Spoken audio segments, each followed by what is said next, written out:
ಮತದಾನಕ್ಕೋಸ್ಕರ ವಿಧಾನಸೌಧದಲ್ಲಿ ಸಿದ್ಧತೆಯನ್ನ ಕೂಡ ಮಾಡಿಕೊಳ್ಳಲಾಗ್ತಾ ಇದೆ. ನಾಳೆ ಬೆಳಗ್ಗೆ 9 ಗಂಟೆಗೆ ಪ್ರಾರಂಭವಾಗುತ್ತೆ ಮತದಾನ ಪ್ರಕ್ರಿಯೆ. ಸಂಜೆ 4 ಗಂಟೆವರೆಗೂ ಕೂಡ ಶಾಸಕರಿಗೆ ಮತವನ್ನ ಚಲಾವಣೆ ಮಾಡಲಿಕ್ಕೆ ಅವಕಾಶ ಇರುತ್ತೆ. 5 ಗಂಟೆ ನಂತರದಲ್ಲಿ ಮತ ಎಣಿಕೆ ಪ್ರಕ್ರಿಯೆ ಪ್ರಾರಂಭ ಆಗುತ್ತೆ. ಇದಕ್ಕೆ ಬೇಕಾದ ಪೂರ್ವ ತಯಾರಿಗಳನ್ನ ಈಗ ಆಲ್ರೆಡಿ ಪ್ರಾರಂಭ ಮಾಡಲಾಗಿದೆ. ವಿಧಾನಸೌಧದಲ್ಲಿ ಒಂದ್ ಕಡೆ ರಾಜಕೀಯ ಪಕ್ಷಗಳು, 3 ಪಕ್ಷಗಳು ಕೂಡ ಶಾಸಕರನ್ನ ಹಿಡಿದಿಟ್ಕೊಳ್ಳುವ ಪ್ರಯತ್ನವನ್ನ ನಿರಂತರವಾಗಿ ಮಾಡ್ತಾ ಇದ್ರೆ, ಮತದಾನ ಪ್ರಕ್ರಿಯೆಗೆ ಬೇಕಾದ ಸಿದ್ಧತೆಗಳನ್ನ ವಿಧಾನಸೌಧದಲ್ಲಿ ಅಲ್ಲಿನ ಸಿಬ್ಬಂದಿಗಳು ಮಾಡಿಕೊಳ್ತಾ ಇದ್ದಾರೆ.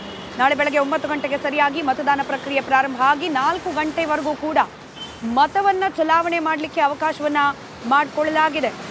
ಯಾವ ರೀತಿ ಇದೆ ಸಿದ್ಧತೆ, ಇದ್ರ ಬಗ್ಗೆ ನಮ್ಮ ಪ್ರತಿನಿಧಿ ಸತೀಶ್ ಒಂದು ಪ್ರತ್ಯಕ್ಷ ವರದಿಯನ್ನ ನೀಡಿದ್ದಾರೆ, ನೋಡೋಣ.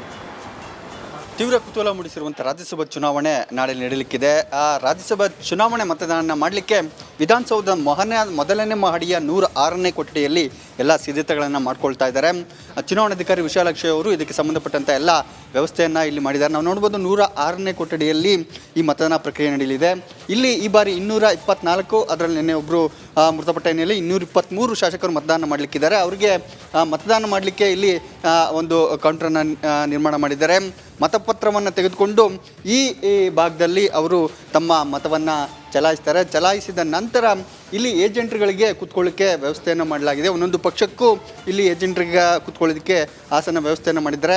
ಆಯಾ ಪಕ್ಷದ ಏಜೆಂಟ್ಗಳಿಗೆ ಆಯಾ ಶಾಸಕರು ತಮ್ಮ ಮತಪತ್ರವನ್ನು ತೋರಿಸಬೇಕಾಗಿದೆ. ತೋರಿಸಿದ ನಂತರ ಮತಪೆಟ್ಟಿಗೆಗೆ ತಮ್ಮ ಮತವನ್ನು ಹಾಕಬೇಕಾಗುತ್ತೆ. ಆ ನಿಟ್ಟಿನಲ್ಲಿ ಚುನಾವಣಾಧಿಕಾರಿಗಳು ಎಲ್ಲ ವ್ಯವಸ್ಥೆಯನ್ನು ಮಾಡಿದ್ದಾರೆ. ಈ ಭಾಗದಲ್ಲಿ ಚುನಾವಣಾ ಅಧಿಕಾರಿಗಳು ಕೂತ್ಕೊಳ್ತಾರೆ. ಈ ಭಾಗದಲ್ಲಿ ಮತ ದಾನ ನಡೆಯುವ ಪ್ರಕ್ರಿಯೆ ನಡೆಯುವ ಸಿಬ್ಬಂದಿಗಳು ಈ ಭಾಗದಲ್ಲಿ ಕೂತ್ಕೋತಾರೆ. ಹೀಗಾಗಿಯೇ ಇಲ್ಲಿ ಸುಸಜ್ಜಿತವಾಗಿ ಈ ಕೊಠಡಿಯನ್ನು ನವೀಕರಣ ಮಾಡಿ ನಾಳೆ ಮತದಾನ ನಡೆಯಲಿಕ್ಕಿದೆ. ಅದಕ್ಕೆ ಬೇಕಾದಂಥ ಎಲ್ಲ ವ್ಯವಸ್ಥೆಯನ್ನು ಕೂಡ ಈಗಾಗಲೇ ಮಾಡಲಾಗಿದೆ. ಈ ಬಾರಿ 223 ಶಾಸಕರು ಯಾರ ಪರವಾಗಿ ಮತದಾನ ಮಾಡ್ತಾರೆ ಅನ್ನೋದು ಈಗ ಅತ್ಯಂತ ಕುತೂಹಲವಾಗಿರುವಂಥದ್ದು. ಬೆಳಗ್ಗೆ 9ರಿಂದ ಸಂಜೆ 4 ಗಂಟೆವರೆಗೂ ಈ ಮತದಾನ ಪ್ರಕ್ರಿಯೆ ನಡೆಯಲಿಕ್ಕಿದೆ. ಆ ನಂತರ ಸಂಜೆ 5ರಿಂದ ಮತ ಎಣಿಕೆ ಆರಂಭ ಆಗುತ್ತೆ. ಆ ನಂತರ ಫಲಿತಾಂಶ ಹೊರಬೀಳ್ತಾ ಇದೆ. 4 ಅಭ್ಯರ್ಥಿಗಳು ಅಧಿಕೃತವಾಗಿ 4 ಸ್ಥಾನಗಳಿದ್ದಾವೆ. 4 ಸ್ಥಾನಕ್ಕೆ 5 ಮಂದಿ ಅಭ್ಯರ್ಥಿಗಳು ನಾಮಪತ್ರವನ್ನು ಸಲ್ಲಿಸಿದ್ದಾರೆ. ಅದರಲ್ಲಿ 3 ಕಾಂಗ್ರೆಸ್, 1 BJP ಮತ್ತು ಒಬ್ಬರು JDS ಪರವಾಗಿ ನಾಮಪತ್ರವನ್ನು ಸಲ್ಲಿಸಿದ್ದಾರೆ.